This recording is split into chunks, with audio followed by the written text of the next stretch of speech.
Hello everyone. So let's start preparing hummus. So obviously you'll need boiled chickpeas, add that to the blender. Then take handful of mustard microgreens and add those. Spices and salt according to your taste.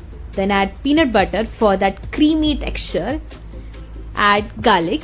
Then last ingredient is lemon. Post this, now we have to blend all these ingredients and add water according to the consistency you desire. Post blending, the hummus looks this way. Now for plating this hummus, we are going to use the back of our spoon and make these kind of concentric circles. Now when you are done with these, top your hummus with some more microgreens to make it look more beautiful. And that's all, your hummus is ready. Enjoy!